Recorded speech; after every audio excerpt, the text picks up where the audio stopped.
Hello mga kaibigan, magandang araw at welcome po ulit sa ating YouTube channel. Ang ibabahagi ko sa inyo ngayon o ang ating tatalakayin ay yung matagal na nating kultura dito sa Pilipinas na nangyayari.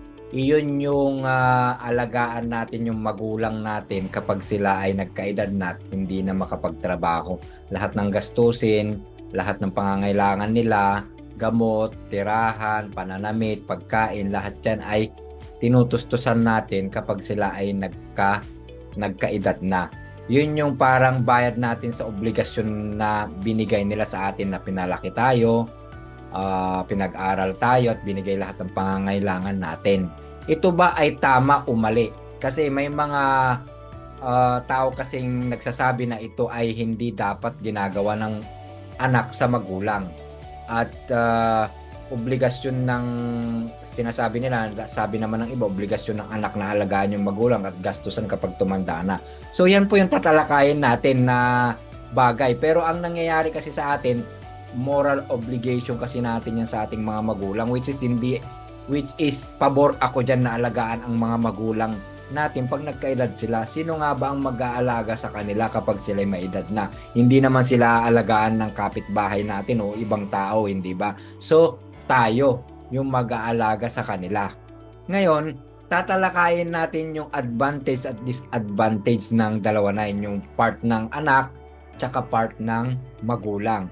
Ngayon, uunahin natin yung part ng anak. So, tayong mga anak, utang natin sa ating mga magulang yung buhay natin.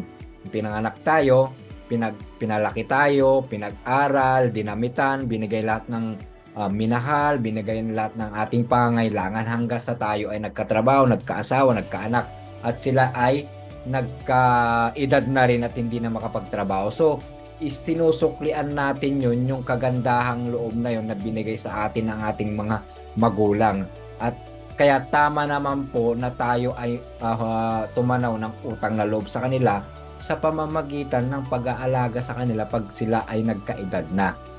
Kapag sila ay nagkaedad na at hindi na nila kayang magtrabaho, nagkukusa tayo nagbibigay, kusang inaalagaan yung magulang, binibigyan sila ng pangangailangan nila. Ganyan yung yung tayong mga anak kasi mahal natin ang mga magulang natin. Iyan po yung side ng anak. So, automatic tayong tumatanaw ng utang na loob sa ating mga magulang kapag sila ay nagkaedad na. Yan po yung side natin, hindi po ba? Ngayon, talakayin naman natin sa side ng magulang. Ngayon, sinasabi ng maraming mga eksperto, mga financial advisor, financial expert, na lagi ko ring nababasa yung mga nila, lagi ko naririnig na ang magulang kasi, karamihan ng magulang ginagawang retirement plan yung anak.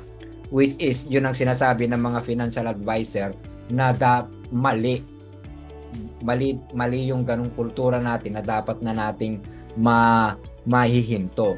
Kasi, nung inanalyze ko naman yung bagay na yan, may punto naman sila.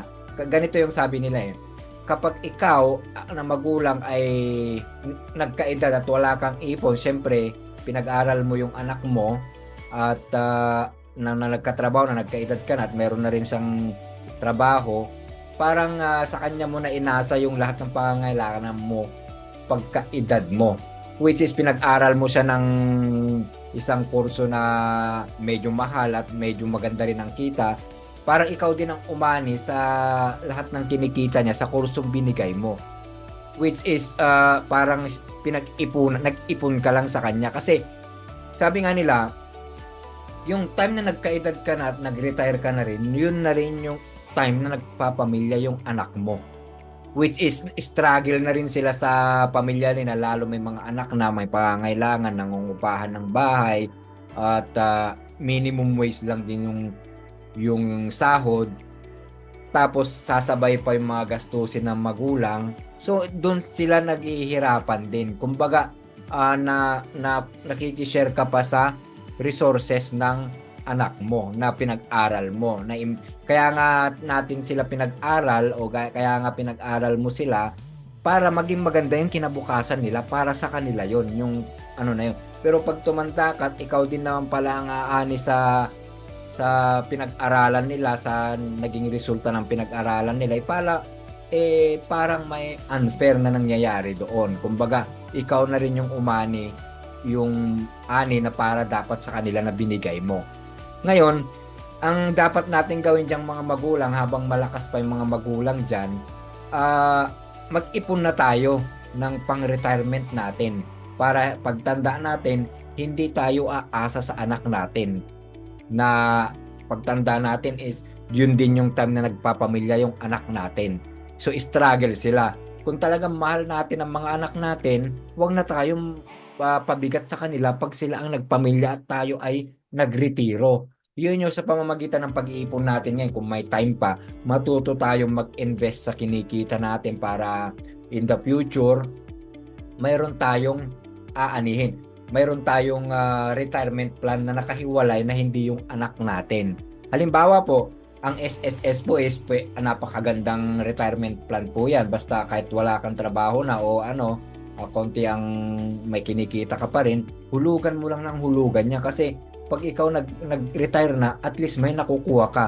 Bukod po dyan, matuto rin po tayong mag-invest sa iba-ibang mga investment vehicles na ino-offer ng mga bangko, sa stock market. Matuto tayo dyan para yung pera natin, meron tayong pera pag tayo ay nag-retire in the future. Kasi nga, kagaya ng ito pa yung isang pagkakaiba ng mayaman tsaka mahirap Yung mayaman kasi, sabihin na natin mayaman na sila. O yung may kaya o yung marunong sa pera, yung pamilyang marunong sa pera o yung mga middle class, sabihin na natin. Ang nangyayari kasi sa kanila, pagtanda nila, mayroon silang retirement plan na nakahiwalay. Pinag-aral nila yung anak nila. Kapag nag-aral yung anak nila at nakapagpamilya na, hindi nila pinapakialaman yun. Hindi sila humihingi sa anak nila kasi mayroon silang naipon mayroon silang naipundar o naipong retirement para sa kanilang mag-asawa, sa kanilang mag-asawa, sa ating magulang. At yun, kaya ang mga mayaman is lalong yung mayaman o yung nagkakaroon sila ng yung generational wealth ay lalong lumalaki kasi imbes na humingi sila sa anak nila ng pantustos nila pag nagkaedad na sila, mayroon silang sarili. Ngayon, pag sa oras na nawala na sila sa mundo, mayroon pa silang naipapasang kayamanan sa anak nila. Yun yung generational wealth na ipapasa nila. Sa mahirap naman na pag-aral nga yung anak, nakukuha rin ng magulang nung tumanda na yung magulang. Ngayon, puro nagkakasakit pa yung magulang, siyempre tutustusan nung anak na pinag-aral. Ngayon, kukunin na rin sila ng buhay, kukunin na rin yung buhay nila, pati panggastos sa lahat ng pagpapalibing, sagot pa ng anak. So, tapos nagkagastos na, wala pang naiwan ang magulang sa anak, nakuhanan pa yung anak. Kaya walang naipapasang generational wealth, walang naiipon o walang nabubuong generational wealth. Ngayon, yung anak, magiging ganun din yung mindset kasi naipasa lang yung mindset sa kanya na yun Pag-aaralin yung anak niya, pagpapatapusin, magkakaanak, tapos magre-retire siya rin yung makikinabang yung kurso na binigay niya sa anak niya o sa pinang-aral ng anak niya. So yung kultura na yan is generation by generation na nangyayari. So kaya ngayon yung magandang gawin natin habang tayo ay malakas pa, pag may mga anak tayo, mag-ipon tayo, magtabi tayo. Huwag nating sabihing hindi kasya yung sahod ko Lagi kasi nating reklamo. Yung pagtaas ng sahod natin may magagawa tayo yung pagtaas ng kita natin. Hindi yung ito lang yung sinasahod ko, pero kaya mong taasan ang sahod mo, gumawa ka pa ng ibang paraan. Sabi nga think outside the box, ika nga. Kung yung sinasahod mo is minimum lang, paano ka pakikita ng mas dagdag para makapag-ipon kayo ng misis mo ng pang retirement nyong dalawa para hindi nyo na makuha o hindi na kayo makishare sa mga anak nyo sa panahon ng pagre-retire nyo at sa panahon din ng pagpapamilya niya. So yun po yung mali na nangyayari sa kultura natin sa Pilipinas, na nangyayari pong ginagawa nating retirement plan ang mga anak natin. Sinasabi natin, ang mga anak ko mag-aahon sa akin sir. Although nangyayari yan, no, napag-aral niya yung 4 na anak niya ng matataas na kurso, siyempre pag sumahod niyan talagang paldo yung magulang. Pero bakit ganon? Kaya mo nga sila pinag-aral dahil para yan sa kanila, para yan sa pamilya nila, hindi para sa'yo. Ngayon, kung ikaw lang din ang mag-aani, may pagka selfish yung ganong ano, dahil ikaw rin naman ang umani sa binigay mo sa kanilang edukasyon. So, yun po dapat. Sana po mapag-isipan po natin yung bagay na yan. Sana matigil na yung ganyan, no? Kung talagang mahal natin ang mga anak natin at gusto natin silang pamanahan ng kayamanan o konting naipon natin pag ang buhay ay kinuha na sa atin, sana po mapag-isipan po natin. Sana po sa inyo na po mag-umpisa yung pagputol sa ganyang kultura. Although kasi sa anak, sa atin kasi okay, napakagandang bagay kasi yung yung mayroon ka ng retirement plan na naipon mo o para sa inyong misis mo at kusa pang nagbibigay yung anak mo. At pag nagbigay yung anak mo, anak, para sa iyo na yan, hindi ko na kailangan yan. Napakaganda nun, di ba? So, yung anak kasi hindi rin natin, tayong mga anak kasi hindi rin natin mapigilan na bigyan yung magulang natin dahil kasiyahan din natin makita yung magulang natin na binibigyan natin sila. Ngayon, kung kapag binigyan tayo ng anak natin at meron naman tayong talagang pang-retirement na sariling pera, pwede nating tanggihan yun eh. Anak, okay na kami ng nanay mo o mama mo, para sa inyo na yan. Di ba napakaganda? Ngayon, pag kayo nang kinuha ng buhay, mayroon pa kayong may iiwan sa kanila. Ngayon, yung mindset na yun, may papasa niya sa anak niya rin. Ang pinaka-importante kasi dyan yung mindset na naipapasa natin sa mga anak natin. Yung napoprogram sa kanila na nangyayari, na namamana nila sa inyo, sa ating mga magulang. So, yun yung pinaka-importante. Isa rin yan sa pagkakaiba ng mayaman at mahirap. Yung mindset na namamana ng dalawang panig na yan. Yung mayaman, anak mayaman, namamana niya yung mindset ng magulang bukod pa sa kayamanan na namamana nila. Yung mahirap naman, namamanap na yung mindset na kahirapan, wala pang naman ng ari-arian. Kaya lalo silang naghihirap sa mga henerasyon na susunod. Yung mayaman naman, lalong yumayaman yung mga susunod na henerasyon. Hindi nyo ba napapansin yung mga pamilyang mayayaman dyan sa lugar nyo mula nung kalululuhan, mayayaman hanggang ngayon? Kasi nga yung mindset ang nagpapayaman sa kanila.